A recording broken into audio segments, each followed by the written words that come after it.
साथियों नमस्कार। आज जो हम जानकारी देने जा रहे हैं, खासकर भारत के लोगों को, बहुत ही हर व्यक्ति को इस जानकारी को जानना चाहिए, क्योंकि भारत का लगभग 99% हर व्यक्ति भयभीत है, उसके अंदर भय घुसा पड़ा है। उस विषय पर चर्चा करेंगे। लोग कहते हैं कि वह व्यक्ति बहुत विद्वान है, ज्ञानी है, उसने बहुत सारे धर्म पढ़ लिए, बहुत सारे तीर्थ यात्रा घूम आया और बहुत बड़ा ज्ञानी है। इस चीज़ को बहुत समझिएगा दोस्तों। जिस व्यक्ति के अंदर भय घुसा है वो कभी ज्ञानी विद्वान कितने भी धर्म पढ़ ले कभी हो ही नहीं सकता साथियों, क्योंकि उसके अंदर भय घुसा है और भयभीत व्यक्ति ज्ञानी हो ही नहीं सकता। ये मैं चैलेंज के साथ और तर्क संगत अपनी बात को मैं रखते हुए आप लोगों को बताना चाहूँगा। कैसे? जैसे कि उसने बहुत सारे धर्म पढ़ लिए, बहुत सारे तीर्थ स्थल घूम आया और बहुत सारा उसने किताबें पढ़कर लोगों को प्रवचन देने लगा, लेकिन उसके अंदर फिर भी भय घुसा पड़ा है। भय कैसा है साथियों? भय उसको है कि कहीं ऐसा ना हो कि देवी देवता भगवान ईश्वर हमारा बुरा कर दें। ये उसका भय हो गया। उसने पढ़ा तो अध्ययन तो बहुत किया, लेकिन भय उसके अंदर घुसा पड़ा है। यही है अज्ञानता। इसको विद्वता नहीं कह सकते, ये अज्ञानता है। यह ज्ञानी नहीं हो सकता। ये देखिए, ज्ञानी और बौद्धिक और अज्ञानता तीनों में बहुत बड़ा फर्क है। ये साथियों मैं आप लोगों को आज बताऊंगा। इसके विषय में आप लोग भी तर्क लगाइए और कमेंट ज़रूर करिएगा, क्योंकि ये बहुत इम्पोर्टेंट वीडियो होने वाला है। इसमें जो है लोग भय के कारण बिना चप्पल के जूते छाले पड़ जाते हैं साथियों। क्यों डर घुसा पड़ा है। उनको डर घुसा पड़ा ये कि अगर मैं अपने ईश्वर भगवान तक नहीं पहुंचा पैदल पद यात्रा करते हुए, वो भी बिना चप्पल के छाले पड़ जाते हैं। क्यों? तो भगवान हमारा बुरा कर देगा, यानी वो देवता बुरा कर देगा। यह है डर। अब चाहे कितना बड़ा विद्वान हो जाए, चाहे कितने ज्ञानी हो जाएं, तो इसके अंदर आपके अंदर डर है तो वह कभी भी मन, उसका दिमाग स्वतंत्र नहीं हो सकता। और जब व्यक्ति का दिमाग स्वतंत्र नहीं हो सकता है, कितना भी अपने को ढोल पीटे कि मैं बहुत बड़ा ज्ञानी हूँ, तो ज्ञानी वो हो ही नहीं सकता, वो अज्ञानी व्यक्ति है। साथियों मैं अब इस विषय पे चर्चा करूँगा और आगे कि जैसे कि एक भय और है। लोग कहते हैं कि ईश्वर ने सारे लोगों की उम्र तय कर दी है कि इतनी उम्र में व्यक्ति मरेगा।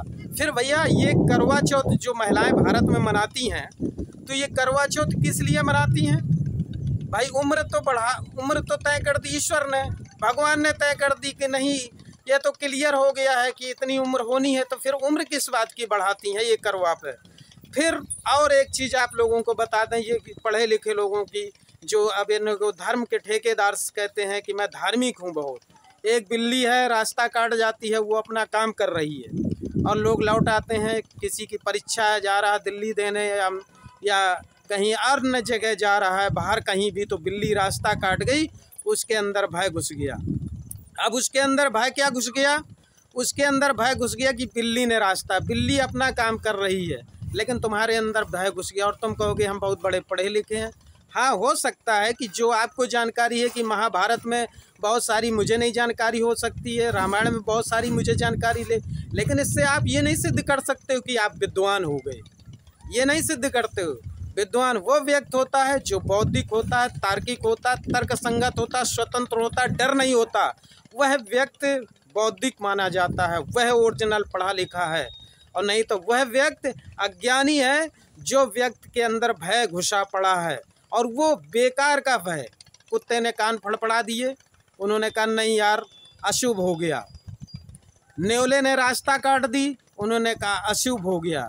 उन्हें कहे अरे नहीं, बाबा जी बहुत बड़ा ज्ञानी है, वो तो मंत्र पढ़ के एक ताबीज बना देते हैं और ताबीज बना करके टांग देते हैं, उससे मुक्ति पा लोगे। यह तुम्हारा भय है। आप कितने भी पढ़े लिख जाएं, कितनी भी पुस्तकें पढ़ें, कितने भी आप नॉलेज वाले डडोरा पोटें, आप हैं नहीं हो, कितने भी धार्मिक हो, ये बिल्कुल नहीं हो सकता। दोस्तों साथियों मैं फिर आप लोगों को एक बात बता दूं, जो व्यक्ति भय मुक्त होता है वही, क्योंकि वो किसी के बताए हुए रास्ते पे चल रहा है, वह व्यक्ति ज्ञानी हो ही नहीं सकता है। जो व्यक्ति अपनी स्वतंत्रता के अनुसार तर्क संगत जीवन जीता है और भय मुक्त होता है, वही व्यक्ति ओरिजिनल वास्तविक जीवन जीता है। और वही जो लोग ढूंढते हैं ना कि हमें जो है ईश्वर ऐसा कर दे, हम स्वर्ग में पहुंच जाएं, नरक में, ये सब बेकार की बात है। स्वर्ग नरक से भयभीत होने वाले लोग अज्ञानी लोग हैं।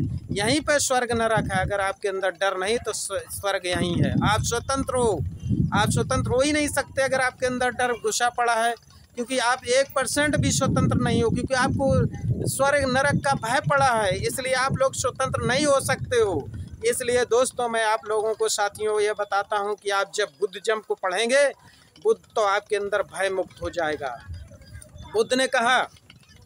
बुद्ध ने सीधा कहा कि मेरी भी बात को मत मानो जब तक आप तर्क संगत ना उतारो। और इन लोगों ने कह दिया मेरी बात को मानो, अंधविश्वास पाखंड फैला दिया। सभी धर्मों की मैं बात कर रहा हूँ, एक धर्म नहीं, बहुत सारे हैं। बहुत सारे मौलवी जो हैं ताबीज़ बना बना के डालते हैं। मैंने देखा इस्लाम धर्म में भी बहुत सारे, एक बीमार व्यक्ति पड़ा, उसमें वो अपनी प्रार्थना कर रहे हैं। अरे उसको इस प्रार्थना करने से उसका भला नहीं होगा। उसका अगर बीमार पड़ा है तो वह व्यक्ति सिर्फ हॉस्पिटल जाना चाहिए, तभी उसका भला हो सकता है। साथियों, तो ये मैं जो तार्किक बातें आप लोगों को बता रहा हूँ, तो कि मैं ज्ञानी विद्वान आदमी, अज्ञानी कौन है? वही है साथियों जो व्यक्ति दिमाग से स्वतंत्र है, उसके अंदर भय नहीं है। जब दिमाग से स्वतंत्र होगा तो उससे वो सही ढंग से अपना कार्य भी कर पाएगा, और जब कार्य कर पाएगा तो उसका ऑटोमेटिक जिस कार्य में वो लगेगा तो उस कार्य का सुचारू रूप से सही ढंग से कार्य कर लेगा, तो वो सफल हो जाएगा। और जब उसके अंदर भय घुसा है कि मैंने दुकान चलाई, जने हमारे भगवान ने, देवी देवता नाराज हो गए तो मेरी दुकान नहीं चल पाई, तो उसके अंदर भय घुसा, तो इसकी इच्छा शक्ति कमज़ोर होगी। वो और इच्छा शक्ति जब कमज़ोर होगी तो वो कभी भी ज्ञानी हो ही नहीं सकता, वह व्यक्ति अज्ञानी है। इसलिए बौद्धिक बनिए, तार्किक बनिए साथियों, और अंधविश्वास पाखंड से मुक्त पाइए। इसी के साथ साथियों, सभी साथियों को नमो बुद्धाय, जय अशोक सम्राट, जय भीम। साथियों, मैं फिर अपील करूंगा कि मेरे चैनल को आप लोग अधिक से अधिक शेयर करिए, सब्सक्राइब करिए, जिससे लोग तार्किक बने।